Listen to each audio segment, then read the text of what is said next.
आपका मेरे इस चैनल में स्वागत है।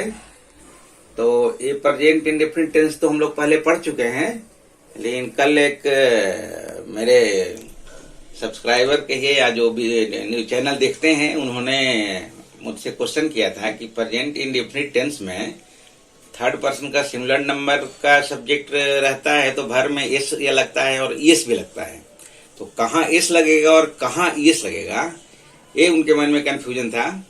तो उसको दूर करने के लिए आज एक नियम लिखा रहा हूँ, बता रहा हूँ। तो चलिए शुरू करते हैं।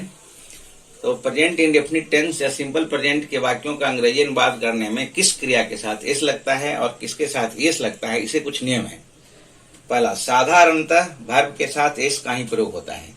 जनरली केवल एस लगा करके ही उसका थर्ड उसका बनाया जाता है। जैसे पुट है, पुट मीन्स रखना तो पुट्स हुआ, वांट वांट मीन्स चाहना तो वांट्स हुआ, लुक मीन्स देखना या दिखना या दिखना दोनों होता है तो लुक्स हुआ, रीड मीन्स पढ़ना तो रीड्स हुआ इत्यादि। दूसरा नियम क्या है कि जिस क्रिया के अंत में ई हो, वर्ब के अंत में ई हो, तो उसमें केवल एस लगाया जाता है। जैसे वर्ब में जब एस लगता एस लगता है ना तो वर्ब सिंगुलर हो जाता है, लेकिन जब नाउन में एस लगता है तो वह नाउन प्लुरल हो जाता है। वो तो सिंगुलर से प्लुरल बनाने का नियम जब बताऊंगा तो उसमें बताऊंगा, लेकिन वर्ब में जब एस लगता है तो वर्ब सिंगुलर हो जाता है, याद रखिएगा। तो देखिए जिसके राइट, जिस यहाँ नियम है कि जिस क्रिया के अंत में ई हो तो उसमें केवल एस लगाया जाता है। जैसे राइट है, WRIT, राइट के अंत में ई है, देखिए यहाँ राइट्स हो गया, केवल एस लगा है। राइट में यहाँ टेक है, टेक मीन्स लेना तो केवल टेक से केवल एस लगा। MEK, मेक मीन्स बनाना तो MEK एस केवल एस लगा। LIV, लाइव मीन्स रहना, लिव मीन्स रहना तो LIV एस लिप्स हो गया। ABUS, एब्यूज मीन्स गाली देना तो ABUSES केवल एस लगा है। ARRIVE मीन्स पहुंचना, ARRIVES केवल एस लगा है। USE, यूज मतलब उपयोग करना तो USES केवल एस लगा है। SEEC मीन्स देखना, SEES केवल एस लगा। RIS, राइज मीन्स उठना भी होता है और उगना भी होता है तो RISES केवल एस लगा। RID, राइड मीन्स सवारी करना, RIDS राइड्स हो गया, केवल एस लगा। MISTAK, मिस्टेक मीन्स गलती करना, MISTAK मिस्टेक्स हुआ। LOV, लव मीन्स प्यार करना, LOVES, लूज मीन्स खोना तो LOSES लूजिटी। बहुत सारे से तो है, तो कितना एग्जाम्पल लिखूं, इसलिए कुछ एग्जाम्पल्स लिख दिया है। अब अगला नियम देखते हैं। अब जैसे देखिए, जिस क्रिया यानी कि वर्ब के अंत में वाई हो, जिस क्रिया के अंत में वाई हो और उसके पहले स्वर यानी कि वोवेल लगा हुआ रहेगा, वाई अंत में रहेगा और वोवेल लगा हुआ रहेगा तो केवल एस लगाया जाएगा उसमें। जैसे देखिए वाई मीन्स खरीदना होता है तो वाई में केवल एस लग गया। अंत में वाई है, उसके पहले यू क्या है, वोवेल है। जैसे अंग्रेजी में 5 वोवेल होते हैं, AEIOU, आप लोगों को पता ही होगा 5 वोवेल होते हैं AEIOU।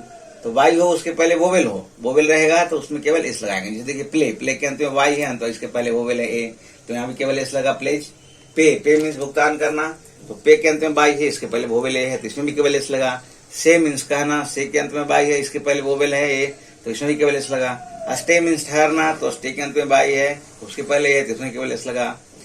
फिर देखिए आगे नियम, तो जिस क्रिया के अंत में वाई हो और उसके पहले कॉन्सोनेंट हो, देखिए वोवेल रहेगा तो केवल एस लगेगा, लेकिन जब कॉन्सोनेंट हो तो उसमें क्या करते हैं कि वाई को हटा देते हैं और उसमें IES लगा देते हैं। वाई को हटाकर IES लगाया जाता है। जैसे देखिए यहाँ क्या स्टडी है, STUDY, स्टडी मतलब पढ़ना होता है, अध्ययन करना है, पढ़ना। तो अंत में बाई है, उसके पहले डी है जो कि कॉन्सोनेंट है। इसमें बाई है लेकिन इसके पहले कॉन्सोनेंट है, तो क्या किया गया है, यहाँ पर वाई को हटा दिया और उस पर IES लिख दिया गया। यहाँ देखिए कैरी, CARRY, कैरी मीन्स ढोना होता है, तो इसमें भी वाई अंत में है लेकिन उसके पहले कॉन्सोनेंट है, व्यंजन है, आर है, तो यहाँ भी क्या किया गया, वाई को हटा करके ES लगा दिया गया, CARRIES लगा दिया गया। यहाँ देखिए फ्लाई मीन्स उड़ना होता है, यही फ्लाई मीन्स मक्खी भी होता है, लेकिन यहाँ वर्ब की चर्चा हो रही है ना, यहाँ ध्यान रखना है, वर्ब की चर्चा हो रही है। यहाँ फ्लाई मीन्स उड़ना तो इसके अंत में वाई है, इसके पहले एल है तो वाई को आई हटा दिया गया, उसके बाद IES लगा दिया गया। CRY, क्राई मीन्स चिल्लाना तो यहाँ भी अंत में वाई है, उसके पहले आर कॉन्सोनेंट है, व्यंजन है, तो इसमें भी क्या CRIES लगा दिया गया। मैरी मीन्स शादी करना होता है, MARRY, मैरी के अंत में वाई है, उसके पहले कॉन्सोनेंट है तो MARRIES इसका हो गया। वर्ब के अंत में एस लगता है, SIES लगता है तो ध्यान रखिएगा वो सिंगुलर हो जाता है और जब नाउन के अंत में ऐसे इस लगता है ना तो वो बहुवचन हो जाता है, प्लूरल हो जाता है। तो यहाँ आगे देखिए, अब देखिए, जिस क्रिया के अंत में CH हो, CH रहेगा तो उसमें क्या करेंगे, ES लगाया जाता है। इसके अंत में CH रहेगा, जैसे कैच, कैच मीन्स पकड़ना, CAT CH अंत में CH है तो कैचेज, ES लग गया। रीच, REACH, रीच मीन्स पहुंचना, तो यहाँ हो गया REACH, रीचेज हो गया। टीच, टीच मतलब पढ़ाना, TACH, तो यहाँ पर ES लग गया, TACHES। देखिए टच है, TOUCH टच, तो टच के टच मतलब होता है छूना, स्पर्श करना, तो TOUCHES, ES लग गया। PUNCH पंच, पंच मीन्स घूसा मारना होता है, PUNCHES पंचेज हो गया। तो कुछ और नियम देखते हैं।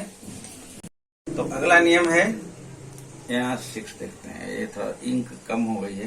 तो जिस क्रिया के अंत में SH हो, जिस क्रिया के अंत में SH हो तो उसमें ES लगाया जाता है। जैसे देखिए वॉश, WASH, वॉश मीन्स धोना होता है, तो वॉश के अंत में SH है तो इसमें ES लगा, वॉशेज, वॉशेज।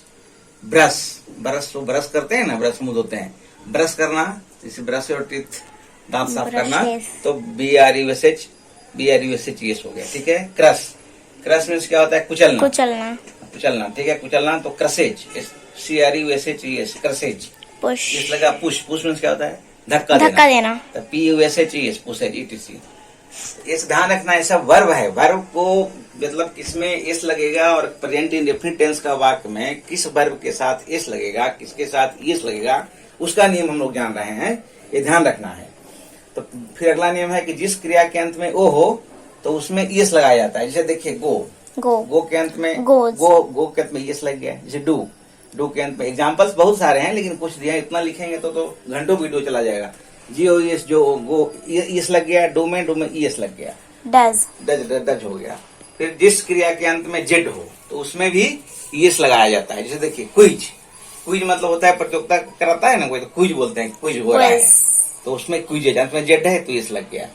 अब एक और नियम है, जैसे देखिए जिस क्रिया के अंत में डबल S हो, डबल S रहता है तो उसमें भी ES लगाते हैं। जैसे देखिए मिस, मिस करते हैं, मतलब किसी को मिस मतलब कुमारी नहीं, मतलब किसी को मिस करते हैं, क्या वो याद करते हैं, उसके उपस्थिति में उसको मिस करते हैं, तो उसको भी उसमें ES लगाते हैं। ऐसा वर्ब है। जैसे गेस, GUESS, गेस मतलब क्या होता है, अनुमान लगाना, अनुमान करते हैं कुछ, तो GUESS लग गया। क्रॉस, क्रॉस मतलब होता है पार करना, जैसे कोई बॉर्डर पार कर गया, कोई सीमा पार कर गया, CROSS, तो इसमें भी CROSS लग गया। पास, पास मतलब एग्जाम पास करते हैं ना, पास कर जाना, PASS पास, तो पासेज, PASSES पासेज हो गया। डिस्कस, किसी विषय पर डिस्कस करते हैं, बहस करते हैं, वाद विवाद करते हैं, विचार विमर्श करते हैं, डिस्कस। DISCUSS, तो डिस्कस में भी DISCUSSES।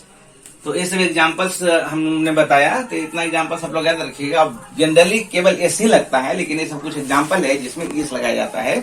तो एक चीज ध्यान रखना है कि जब नाउन में एस से ES लगाया जाता है तो वह प्लूरल हो जाता है, बहुवचन हो जाता है, ये ध्यान रखना है। जब नाउन रहेगा, संज्ञा जब रहेगा तो उसमें एस या ES लगेगा तो वह बहुवचन हो जाएगा, लेकिन जब वर्ब में एस या ES लगाया जाता है तो वह सिंगुलर हो जाता है, यानी कि एक वचन हो जाता है।